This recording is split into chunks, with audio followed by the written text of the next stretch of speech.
آج کل جو لفظ اخباری بولا جاتا ہے وہ حقیقتاً اخباری نہیں ہے. اخباری وہی ہو سکتا ہے جو ساری حدیثوں کا جانکار ہو، حدیثوں کی کتابیں اس کے اپنے براہ راست اس کے علم میں ہوں، اور وہ حدیثوں کو پڑھ کے خود اس سے مطلوب نکال سکے.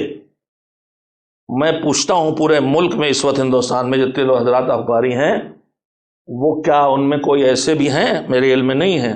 جتنوں کو پہچانتا ہوں جو ان کے بزرگ علماء ہیں جو ہندوستان کے اخباری حضرات کے، کیا ان میں کوئی ایسا ہے جو براہ راست حدیث کے مفہوم کو سمجھ سکے؟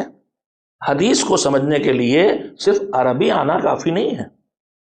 حدیث کو سمجھنے کے لیے عربی آنے کے ساتھ ساتھ پرسوں میں نے تذکرہ کیا تھا کہ سب سے پہلے تو یہ دیکھنا ہے کہ سلسلہ روایت ایسا ہے کہ جس سے بھروسہ کیا جائے کہ ارشاد معصوم ہے یا یہ گڑھی ہوئی حدیث ہے. پہلا موضوع تو یہ ہے کہ اس کو چیک کر کے طے ہو کہ یہ جملہ معصوم کا ہے.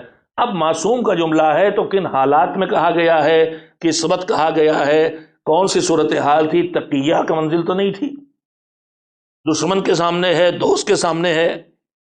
تو جب تک کہ پوری تاریخ اور معصومین کی سیرت انسان کے سامنے نہ ہو، اس وقت تک بھی حدیث کے مفہوم کو نہیں سمجھا جا سکتا.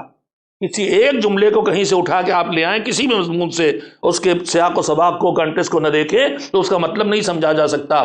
تو اگر حدیث سے سیدھے احکام خدا سیکھنے کی بات، نکالنے کی بات بھی کوئی میرا بھائی کہتا ہے تو اسے اچھی عربی آنا چاہیے، دور معصوم کی عربی آنا چاہیے، آج کی عربی نہیں. دو چار ٹوٹے پھوٹے لفظوں کو ڈکشنری سے، گوگل سے تلاش کر لینا. دور معصوم کی عربی آنا چاہیے. اسے لفظوں کی تاریخ معلوم ہونا چاہیے کہ لفظ اپنے معنی کو بدلتے ہیں تو کن کن معنی میں کب کب استعمال ہوا ہے اور کتنی مرتبہ معنی بدلے ہیں. ہم جو لفظ اس وقت عربی کا پاتے ہیں اس وقت کے معنی ہمارے دماغ میں آتے ہیں، لیکن جس وقت معصوم نے وہ لفظ استعمال کیا تھا اس وقت اس لفظ کے معنی کیا تھے. مثلا لفظ اجتہادی ہے، آج لفظ اجتہاد آتے ہی گالیاں شروع ہو جاتی ہیں کہ یہ قیاس کے معنی میں ہے.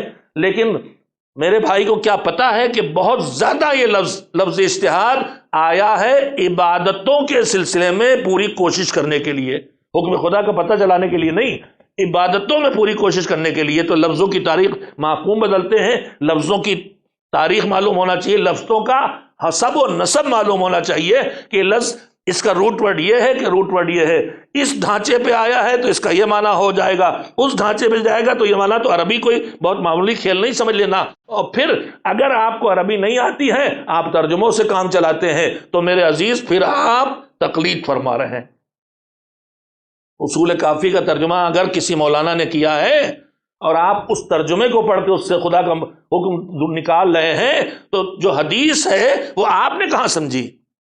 تو جس نے ترجمہ کیا ہے اس نے سمجھی ہے وہ حدیث. تو آپ تو اس پہ بھروسہ کر رہے ہیں نا، تو اسی کا نام تو تقلید ہے. بس فرق یہ ہے کہ آپ مترجم پہ اعتماد کرتے ہیں جو کسی نچلے درجے کا عالم ہوتا ہے، ہم عالم وقت پہ اعتماد کرتے ہیں جس سے بڑا عالم اس وقت زمین پہ ہوتا نہیں ہے.